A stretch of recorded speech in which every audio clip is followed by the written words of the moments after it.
Olá! É bastante comum que as instituições confundam três institutos ligados à frequência e aproveitamento de seus discentes, quais sejam o abono de faltas, a justificativa de faltas e o regime de compensação pela ausência às atividades acadêmicas.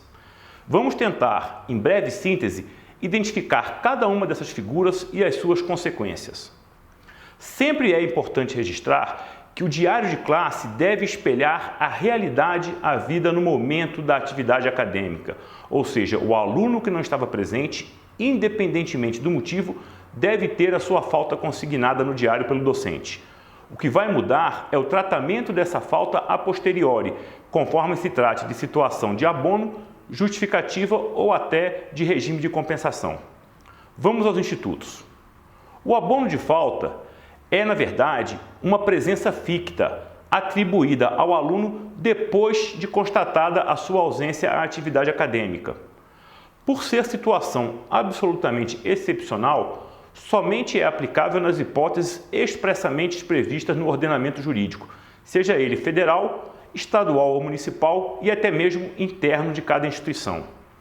As hipóteses tradicionais do abono de falta são o aluno participante da CONAS, nas datas e horários em que esteja participando efetivamente de suas reuniões.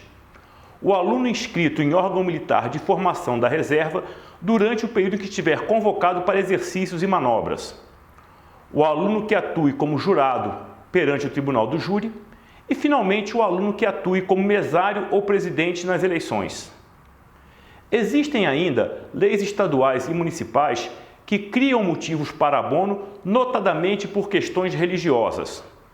Entendo, contudo, que essas leis são inconstitucionais, pois a competência para regulamentar a educação superior no âmbito do Sistema Federal de Ensino compete exclusivamente à União, não sendo, portanto, matéria de competência de estados e municípios. Todavia, enquanto o Judiciário não declarar a inconstitucionalidade, essas normas devem ser aplicadas. A última possibilidade é que normas internas da instituição, observando suas características institucionais e locais, prevejam outras modalidades de abono de faltas. A grande questão no abono é que aquela falta não será computada em hipótese alguma, nem mesmo para aferição das faltas que ensejam reprovação ao final do período letivo. É diferente do que ocorre, por exemplo, com a justificativa de faltas. Mas o que é justificativa de faltas? Essa figura acontece quando o aluno, normalmente por caso fortuito ou força maior, ou seja, aqueles fatos dos quais ele não tinha conhecimento, não lhe era dado prever e nem possível evitar e que ensejam a sua ausência a uma determinada atividade acadêmica, assim como por questões de saúde que não se enquadrem na figura do regime de compensação.